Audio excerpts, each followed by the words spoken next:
It was a moonlit night on November 7th, 1876, when three dark figures crept into the Oak Ridge Cemetery of Springfield, Illinois, with a game plan full of nefarious purposes.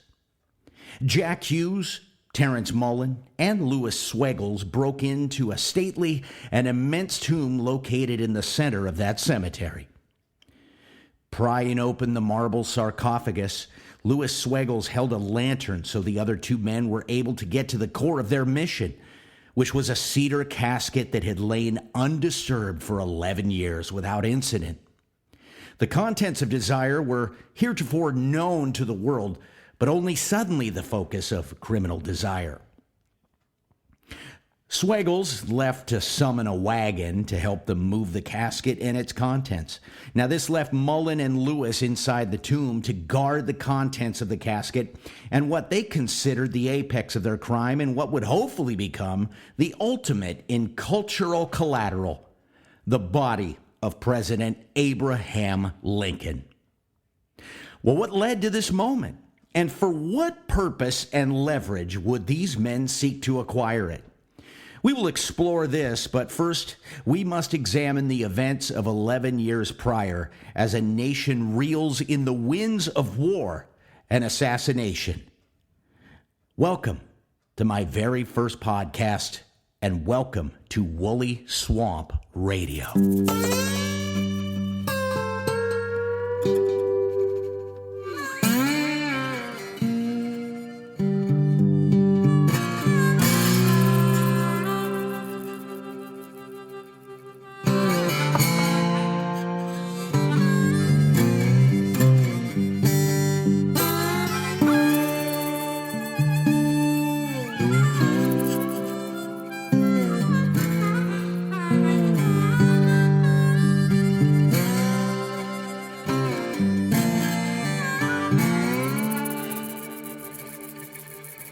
The inside of Ford's Theater on April 14th, 1865 was festive and warm. The president had comfortably been settled in a high-backed chair in box number 7, waiting for the start of the evening's entertainment, a play called Our American Cousin, which would feature the final run performance of renowned actress Laura Keene. The newspaper had announced that Lincoln would be a guest of honor, and the electricity around the event was palpable. Outside Lincoln's balcony seat, however, a set of nefarious plans began to unfold and simultaneously unravel. John Wilkes Booth had a plan to kill two people that night, Lincoln himself and also General Grant. When he learned that Grant would not be there, he streamlined his workflow accordingly. Booth's co-conspirators' plans went even further south. 30-year-old repairman George Azerodt had a single job: to kill Vice President Andrew Johnson. This never materialized because Azerodt himself never materialized. It was stated that he got cold feet and fled the scene. 21-year-old Confederate soldier Lewis Payne was charged with the task of killing Secretary of State William Seward. He would inflict cacophonous damage, however. Seward was already in bed recovering from a carriage accident and was in the company of others. Payne charged into the house, fractured the skull of Seward's grown son, slashing the forehead of a military nurse and knocking Seward's young daughter all the way into unconsciousness. Seward himself was stabbed, but managed to fight and roll under the bed with a gaping hole in his cheek. Payne ran out of the house and was witnessed to be screaming, "I am mad!" 23-year-old accomplice David Harold was waiting outside to run the getaway operations, and off they went into the night. Booth was the only one familiar with the arena for his deeds. An accomplished actor, handsome to a fault, he was a residential celebrity and caused no concern in anyone's mind when moving about the theater, a place he knew better than almost anyone else. He was far and away the person most inoculated from, shall we say, theatrical scrutiny. His primary goal was to run inside box number 7, kill the president with a single shot to the head with a small cap and ball Derringer pistol. His original plan involved stabbing the presidential guard, stabbing Lincoln, and then shooting Grant. But Grant's absence threw the plans into redirect. Booth's other nefarious qualification would involve his familiarity with the scripting, the dialogue, and the timing of the play at hand. He was aware that a single line in the play would elicit the apex of laughter and thereby mask a comparatively dull pistol report. And he looked at his timepiece and figured that the line would come sometime around 10:15 p.m. Booth had the perfect layup to his act. In the play, Mrs. Mount Chessington, the aloof English mother, declares to other character Asa Trencher, which was played by actor Harry Hawk, and she would recite, "I am aware, Mr. Trencher, that you are not used to the manners of good society, and that alone will excuse the impertinence of which you have been guilty." Booth knew what was coming, by the way, and prepared to enter the unlocked balcony box where Lincoln was watching. "Don't know the manners of good society, eh?" said Hawk. "Well, I guess I know enough to turn you inside out, you sockdologizing old man-trap." Close quotes. Lincoln was seated with his wife, Mary, along with Major Rathbone and his wife. Booth opened the door when the audience erupted, leveled the shot, and drove a half-inch diameter round into Lincoln's head. The bullet would fracture an eye socket and come to rest inside Lincoln's skull. Booth scuffled with Rathbone before making a leap from the balcony and to the stage. Harry Hawk, not knowing what had happened, stood in a daze at the edge of the stage as these moments unfolded before him. Booth took a hard landing and broke a bone in his foot. It is thought that his boot caught the draping fabric on the way down, knocking the poetic cadence from this Greek tragedy he may have envisioned. Finally, before anyone realized he had sent Lincoln into his date with eternity, he stood and loudly proclaimed, "Sic semper tyrannis," which was the Virginia state motto, meaning, "Thus always to tyrants." In the end, all were caught and either killed, executed, or imprisoned. Booth would be on the run for 11 days before being shot, and it would be discovered that Booth's broken leg was treated by a Dr. Samuel Mudd while on the lam in the state of Maryland. Mudd himself would be tried and imprisoned for life for aiding and abetting and escaped the death penalty by a single vote.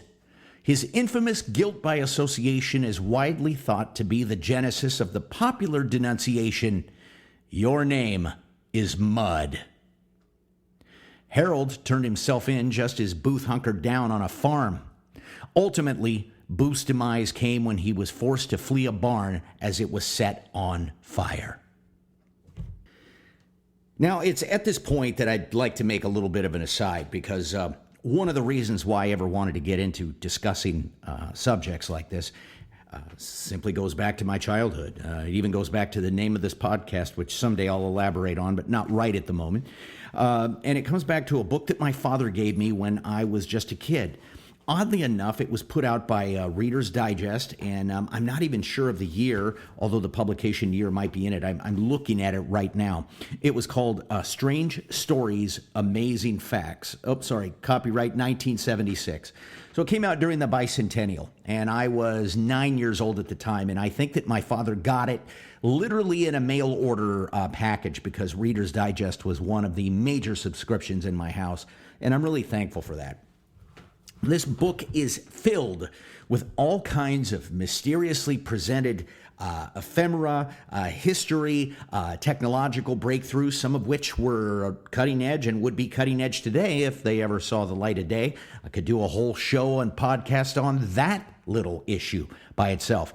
But there's something that is a recurring theme when it comes to Abraham Lincoln, and every time I hear it, and I heard it the other day on a podcast, it's presented like this is some new thought that originated in the head of the podcaster, and not really giving a lot of credit to where credit is due. And I don't actually know the sourcing.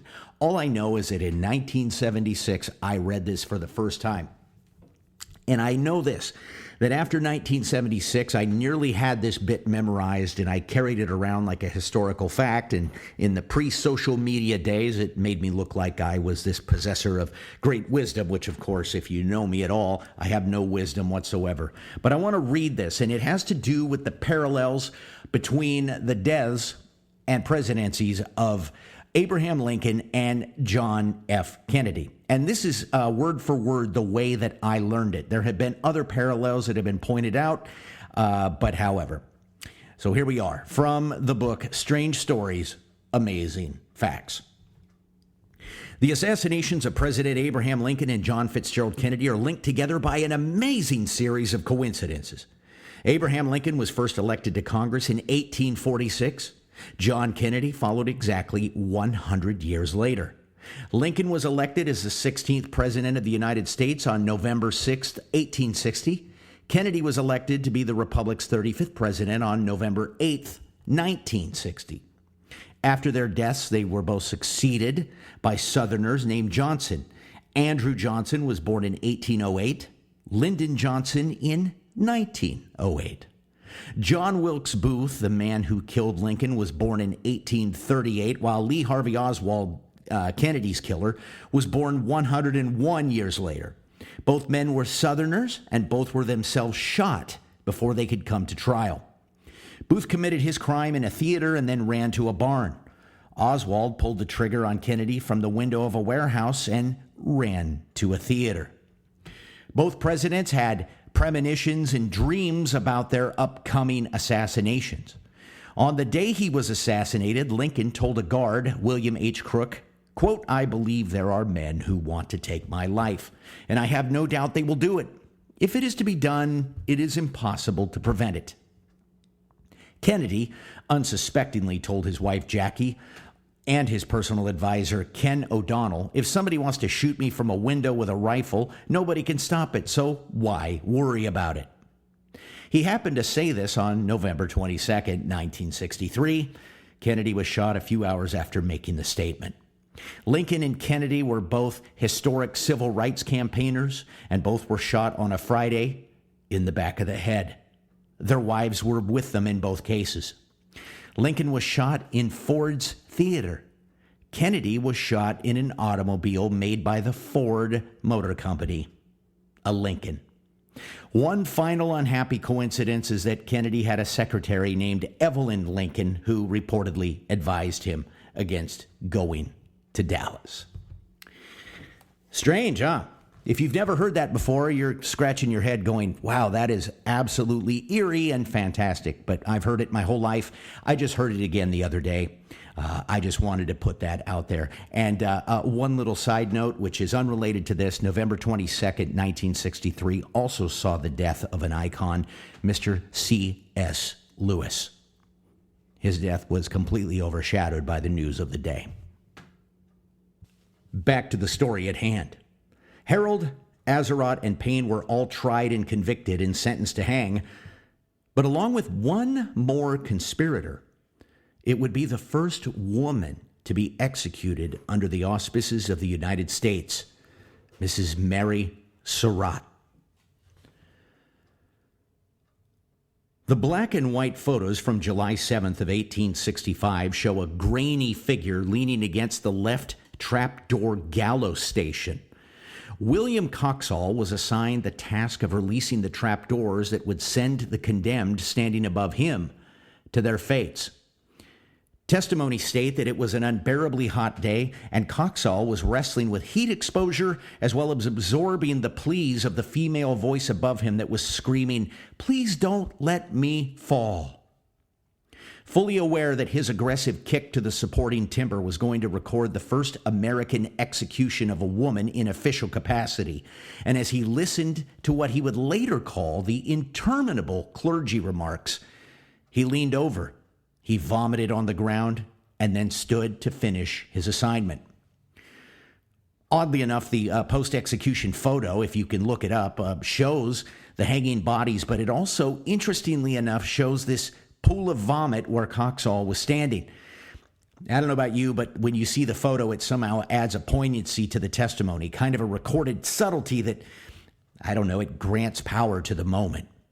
In fact, another photo of Lincoln, and one where he is posing for a picture with his son Tad, it carries the same fascination for me anyway. Tad is leaning on his arm against a table, and as his smiling father, by the way, one of the few photos where Lincoln is actually smiling. And his father takes a break from reading a book. And not only is this one of the only photos of him smiling, his index finger is holding the place in the book like you and I would if we were being interrupted momentarily for a selfie. Somehow that detail provides me this intangible proof of life beyond the moment of the captured moment. Anyway, back to the hanging. It wasn't for lack of trying that a lesser sentence was requested for Mary Surratt. Even the convicting military commission themselves, they tried.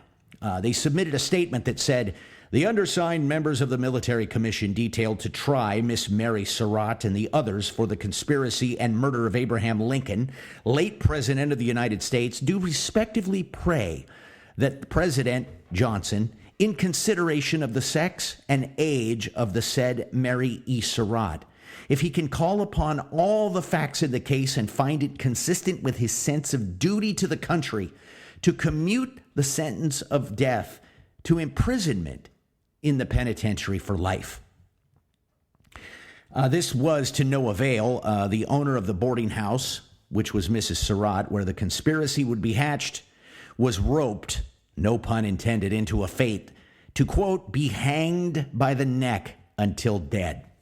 I was reading other testimony that said that Mrs. Surratt's daughter managed to make it into the anteroom of the White House, screaming for President Johnson to issue a pardon before she was hanged. But this, too, was unsuccessful. Mr. Coxall, the man who was previously described leaning against that post and becoming very ill, he describes this in his own journal.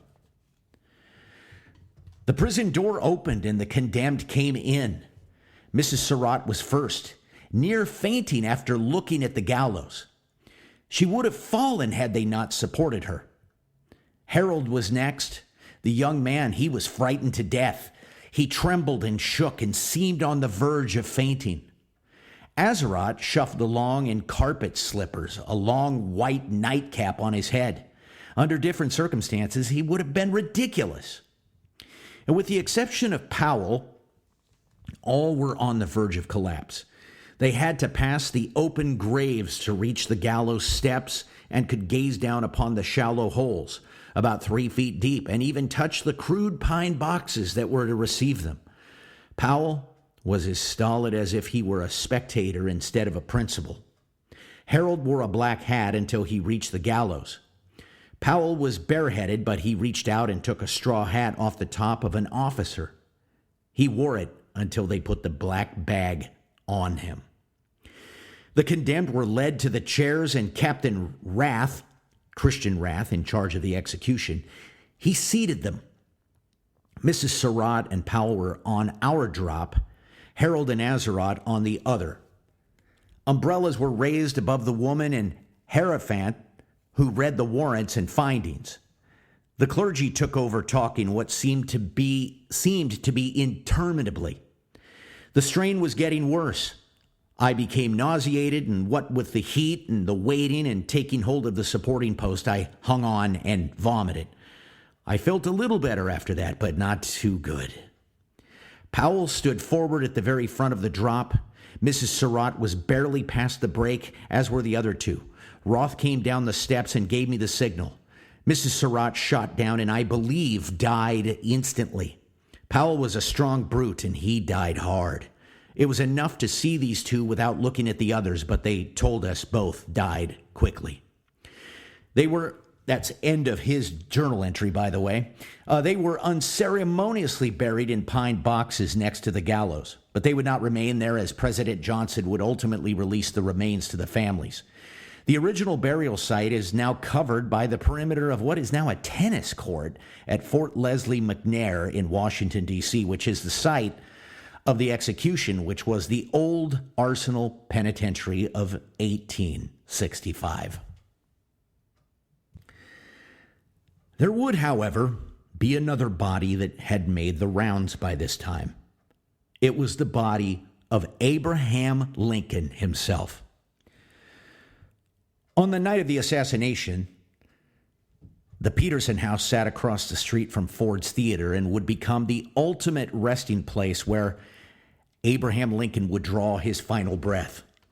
April 15th at about 7:22 in the morning. Dr. Charles Leal, who didn't even know the president, cared for him right through the moment that he would step off the mortal coil, monitoring his pulse and making sure there was a space for a presidential party to come in and out of the room. It said at least 57 people managed to make it in and out of the bedroom and to make the occasion of a dying president. Some observers say that the president's breathing would become erratic and rapid, commensurate with the buildup of a blood clot on the back of the president's head, and at those times the doctor would release the clot and allow the blood to flow out freely. Then Lincoln seemed to calm down in those instances. But one of the most conflicted testimonies happened at the moment the president died. Dr. Joseph Barnes, Surgeon General of the United States, realized at the moment of pronouncement that he needed to do something that symbolically laid an end to the era of one Abraham Lincoln. He folded the president's arms across his body and in the most reverent way possible, while about 24 people observed, his 21-year-old son, Robert Todd Lincoln, put his head on the shoulder of the president and his father and started crying. Barnes exclaimed quietly, "He is gone." A marked silence was in the room until it was ultimately broken by the Secretary of War, Edward J. Stanton, who made a proclamation that is highly disputed by other witnesses.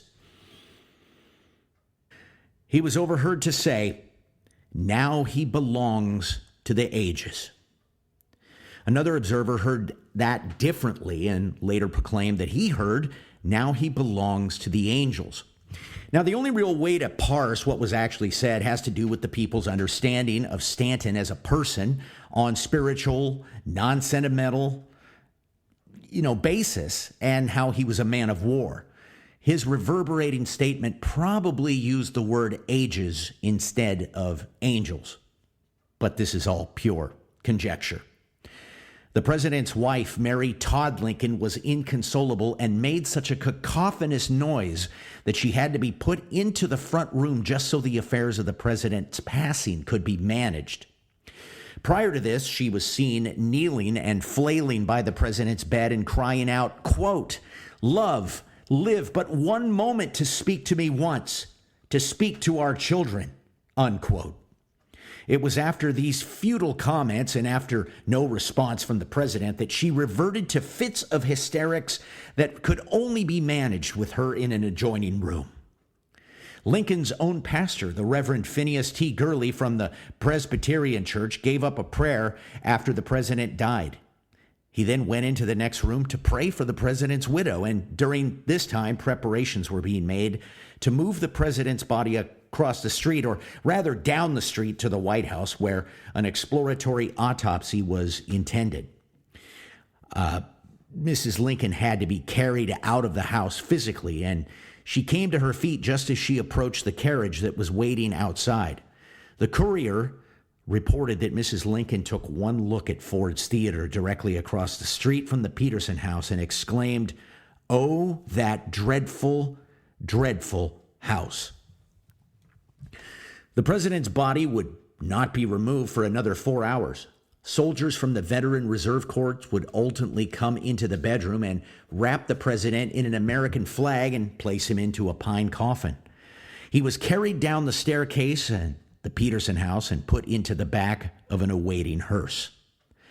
Lincoln's body was carried into the northeast corner of the White House on the second floor, and a makeshift examination table was created out of towels and spare wood.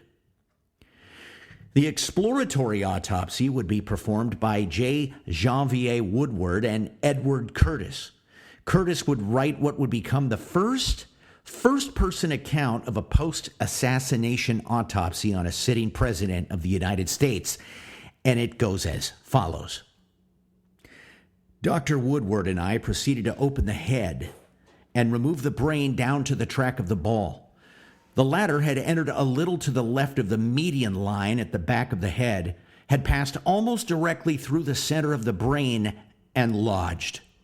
Not finding it readily, we proceeded to remove the entire brain, when, as I was lifting the latter from the cavity of the skull, suddenly the bullet dropped out through my fingers and fell, breaking the solemn silence of the room with its clatter into an empty basin that was standing beneath. There lay upon the white china a little black mass no bigger than the end of my finger, dull, motionless, and harmless, yet the cause of such mighty changes in the world history as we may never, perhaps, realize. Unquote. Wow, what a poetic and at the same time dreadful account. I'll bet my next paycheck that my medical file contains nothing resembling prose like this. The president's body was really at the first leg of what would become a long journey before being laid to rest, not the least of which would be the groundbreaking embalming process under which it would be subjected. You see, the carnage of the Civil War managed to create drastic increases in the demand for embalmers, and as families struggled to keep their loved ones from being dumped into mass graves or tossed aside like anonymous collateral damage. Embalming took a huge technological leap in 1836 when a French chemist, Jean-Nicolas Ganal, revolutionized the crude process of embalming by injecting the dead bodies with 6 quarts of acetate of alumni through the carotid artery. Now, his original developments were meant for the preservation of corpses for medical use and education, but it was quickly realized that the embalming market would be in need of something like this as well. These techniques would make him a developmental legend in his craft. At the same time, though, another Frenchman, give it up for the French in this, J.P. Suquet, was experimenting with similar techniques, all the while using zinc chloride. The only difference were the chemicals and ratios and the fact that he used the popliteal artery. I think that's how you say it. I have no idea what that is. His technique was not only bragged of the ability to preserve a body for up to 2 years, but was able to provide the body with a luminous appearance, skin comparable to that of fine marble, and this would be extremely useful in that time, as many times people had to travel great distances before they could see their loved one lying in state. Well, 20 years before this, the president's assassination, the technology was sold to undertakers, Brown and Alexander, who would ultimately be in charge of preserving the Lincoln body. The utilitarian need for preservation not only applying to an ultimate funeral, but for the astounding journey Lincoln's body was about to take. In fact, this is the irony. Lincoln himself observed this technological phenomenon firsthand at, sadly, the funeral of his own 11-year-old son, Willie, 2 years prior to this. The local newspaper even stated that the embalmment was such a great success and gave great satisfaction to all present. What a diplomatic description of a horrific moment. You're not supposed to bury your kids, as they say. Lincoln's body would ultimately make a journey by train to Springfield, Illinois, but not without stopping in 13 different cities, to include New York and Columbus, Ohio. One of the more interesting moments of historical provenance deals with this photo that was taken. I believe it's dated April 25th, 1865. There's a crowd of people that are gathered to see Lincoln's funeral procession, and it's passing through the streets of New York. Well, there's a photo where you can see a couple of small children appear to be gazing out of a window at the spectacle below. And they look like just a couple of little white dots, but as it would turn out, One of those little faces peering out the window would be 6-year-old Teddy Roosevelt, future president of the United States, looking at the procession, venerating a deceased president of the United States, along with his brother Elliot. Now, Roosevelt apparently weighed in on the matter at one point, but and claimed that his future wife was also in the room that day, but they had locked her in the bathroom at the moment the picture was taken, and she was allegedly pounding on the door, screaming to get out. Well, she was asked about this later, and she said, quote, "Yes, I think that is my husband, and next to him is his brother, that horrible man. I was a little girl then, and my governor took me to Grandfather Roosevelt's house on Broadway so I could watch the funeral procession. But as I looked down from the window, I saw all the black drapings. I became frightened and started to cry. Theodore and Elliot were both there, and they didn't like my crying, so they took me and locked me in the back room. I never did see Lincoln's funeral." Well, Lincoln's body would ultimately be laid to rest in Oak Ridge Cemetery in Springfield next to the body of his son, Willie. Now, this process would only be after a lot of political haggling between Mary Lincoln and the United States government, as they had other plans. So what was it?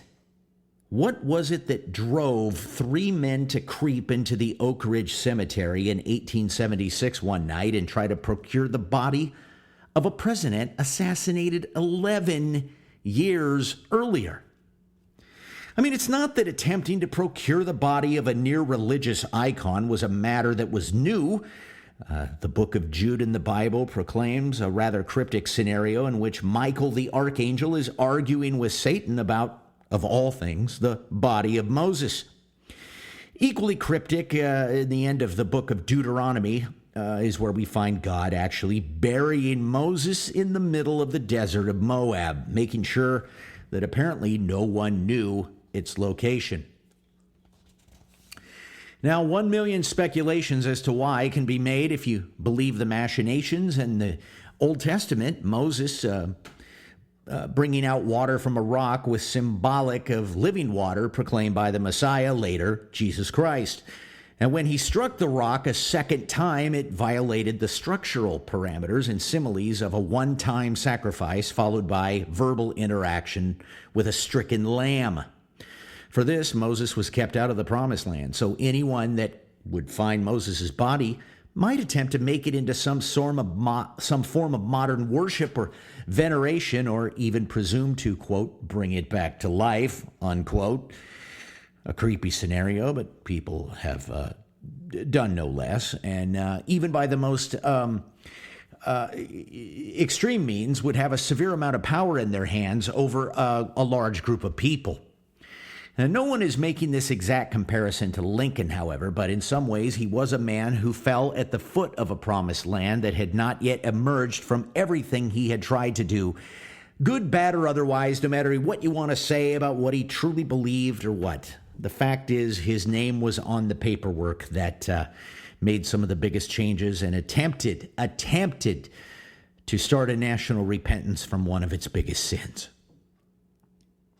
And so the possession of Lincoln's body was not some sort of gambler's advantage play by Lucifer or any ethereal cult leaders lurking around the margins. The attempt to steal it would be committed by garden variety criminal grifters, or in this case, a threat to the very economy of the nation at the time, counterfeiters. And perhaps that dynamic does provide slightly Luciferian parallels to this, because it surrounds a crime boss known as Big Jim Connolly. It doesn't really sound with the same ring as Big Lucifer, the Prince of Darkness, but however.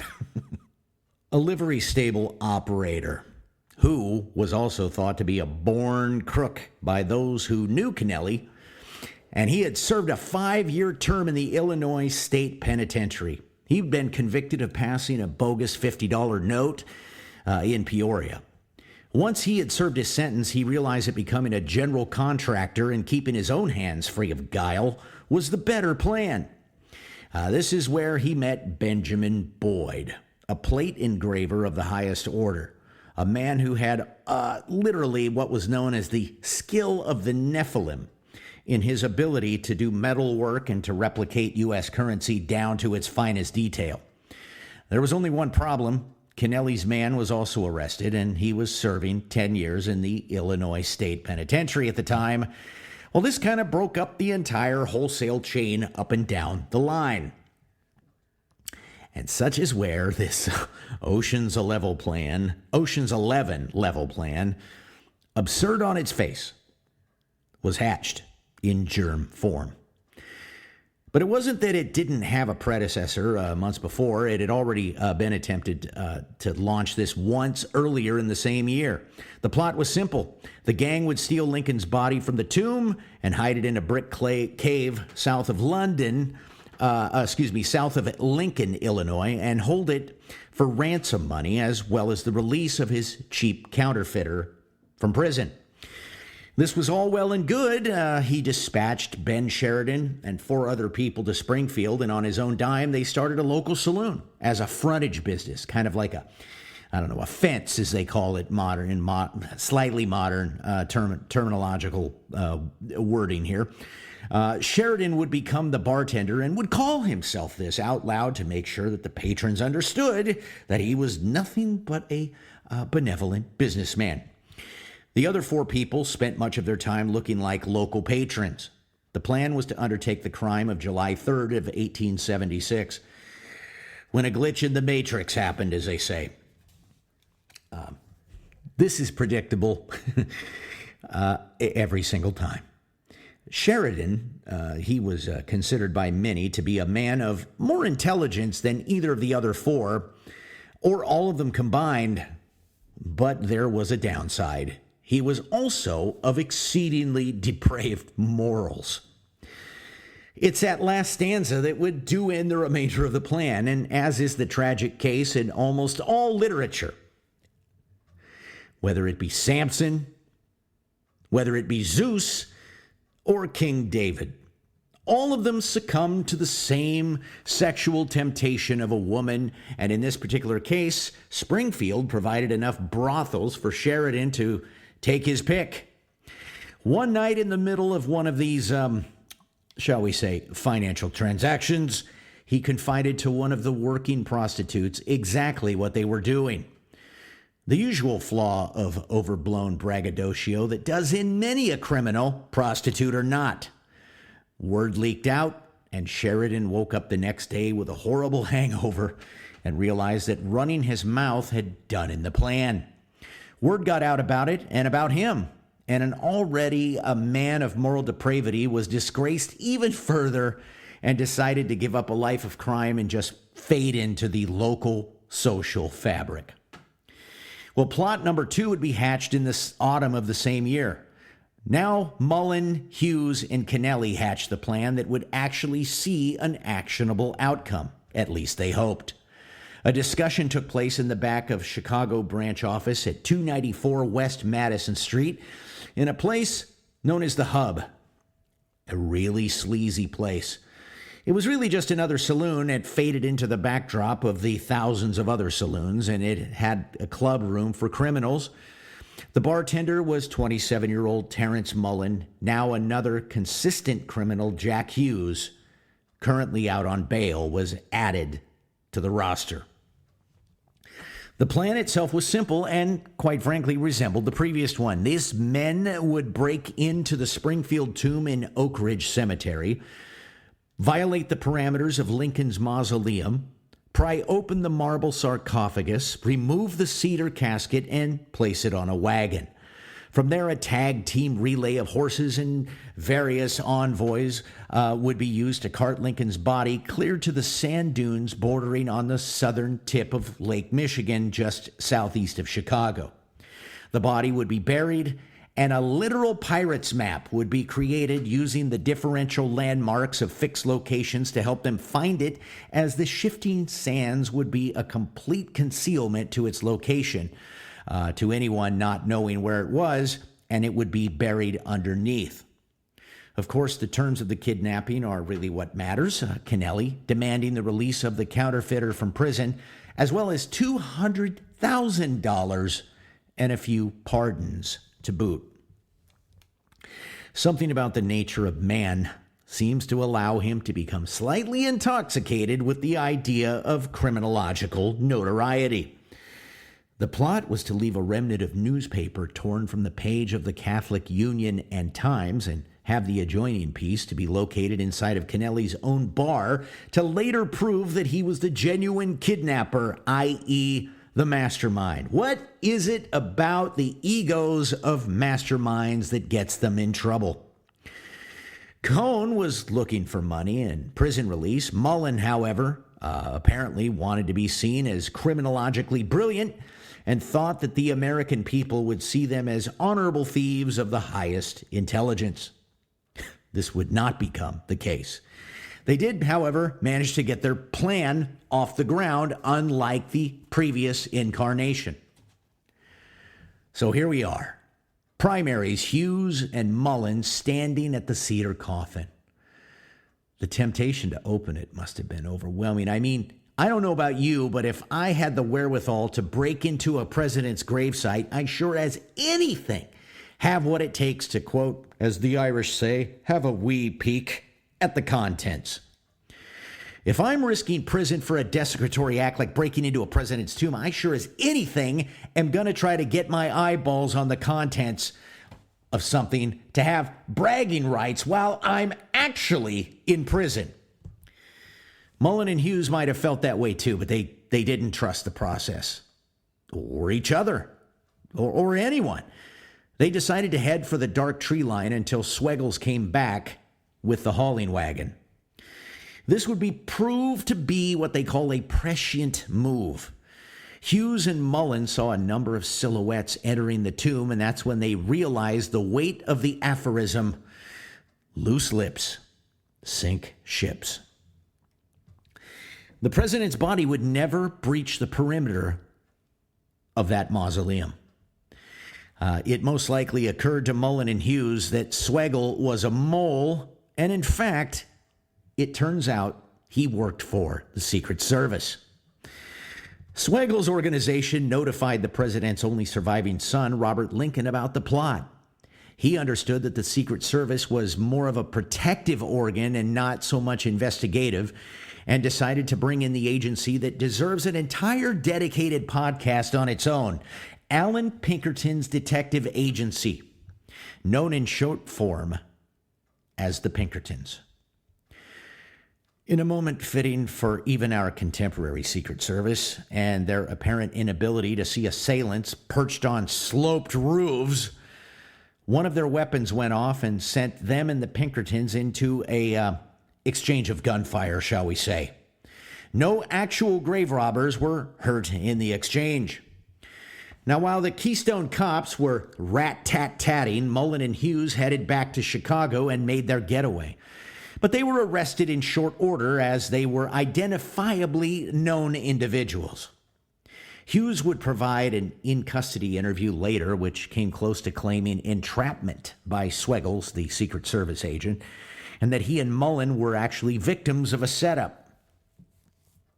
Believe it or not, the news of this whole sordid affair would normally have made the news, 19th century social media notwithstanding, by the way. But the story was eclipsed by a presidential election and a dispute between Rutherford B. Hayes and his opponent, Samuel Tilden. And it was a classic Democrat versus Republican electoral showdown and disputes about votes. Well, the trial itself had revealing factors as well. Prosecutors would discover that while assuming grave robbing was a de facto crime, and it was, and it was permeated with maximum sentence illegality in the state of Illinois, it was in fact not the case. Though a criminal act, it carried a 1-year sentence, and ultimately Hughes and Mullen would be charged with other things, conspiracy and theft, and convicted. 3 years in the slammer. Their sentencing was also supplemented by their own horrifically incompetent attempts to deceive the court. Letters were intercepted, plotting false alibis, and relatives attempted to bail them out with collateral that didn't even belong to them. These were called straw collateral or straw attempts at putting up collateral. Hey, I'll put my land up for sale as collateral, and then ultimately discovered they didn't own any of the land. They looked like idiots when it was all said and done, and so any goals of admiration and infamy from the public was out the window at this point. It's not like these guys were the masterminds of the escape from Alcatraz. Well, this brings us back finally to one thing: Lincoln's body. Because Lincoln's body had now been elevated from that of a deceased president to some kind of venerated talisman rife with intrigue, the family decided to rebury him secretly with the exact location concealed. It was still buried inside the mausoleum, but in a different part of the floor. So the exact location was concealed. Problems with the water levels, water table problems, it demanded numerous exhumations and reburials to what started to become and feel like an almost sacrilegious level of desecration. By the time Mary Todd Lincoln was buried next to him, it became mandatory to validate that the body in the box even belonged to Lincoln. In 1887, when this ultimate reburial was to take place, a local plumber was summoned as an independent witness. Leon Hopkins was brought in the name of, quote-unquote, needing to verify, he cut a hole in the casket so as to allow a passel of verifiers to confirm that it was the president's remains. But come on! You and I both know that many a morbid curiosity, that many an indecorous procedure, that a million exceptions to the ledger of human propriety can fly on the coattails of institutional needs. I already said that Mullen and Hughes dropped the ball by not getting to look at Lincoln right before the sting operation came down, and their street cred was miserable in prison those 3 years. I can tell you right now, when they had to tell other prisoners that they never even got a look at the body, because that would be the first question I would be asking. Prison? Living hell. Leon Hopkins, however, the plumber, did not let this moment pass. No way. Imagine walking by and some government official says, "Hey, do you know what Lincoln looked right? And you would say, "Yes," and are offered the opportunity to crack open his casket. I know what I would be doing.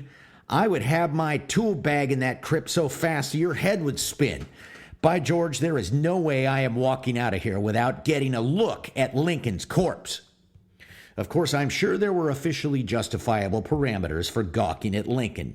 I'm sure of it. Look, 19th century curiosity cats are no different from you and me, and don't you even fool yourself into thinking there is some sort of antebellum difference in decorum, shall we say. Lincoln would be permanently encased in concrete in 1901, and you're never going to believe what needed to happen before they did it. That's right. A large swath of people were needed to look down and look at Lincoln's dead body and say, "Yep, that's definitely dead Lincoln." Well, here's the cool part, though. Imagine being this kid, 13-year-old Fleetwood Lindley. Imagine you're 13 years old and you're out of school, or you're just getting let out of school that day, and your father happens to be a member of the Lincoln Guard of Honor, and you're running from school to this procession, and you get to be the youngest and potentially last person ever allowed to gaze upon the face of a man that was murdered 36 years prior. He had been able to look down and see the emaciated visage of a man that was only to him a historical figure prior to this moment. Well, that 13-year-old kid, Fleetwood Lindley, died in 1963 and was considered the last living human that was able to say, "I gazed upon the face of Abraham Lincoln." So really, is there a moral to the story? What have we learned from all of this? 3 things. 4 things, really. 1, grave robbing is bad. 2, if you're going to rob a grave, it's most likely bad to visit a brothel prior to doing so. 3, visiting a brothel is bad by itself. And lastly, if you ever get the chance to look at the body of Abraham Lincoln, don't pass it up. It may help in prison later. See you next time, and thanks for listening to Woolly Swamp Radio.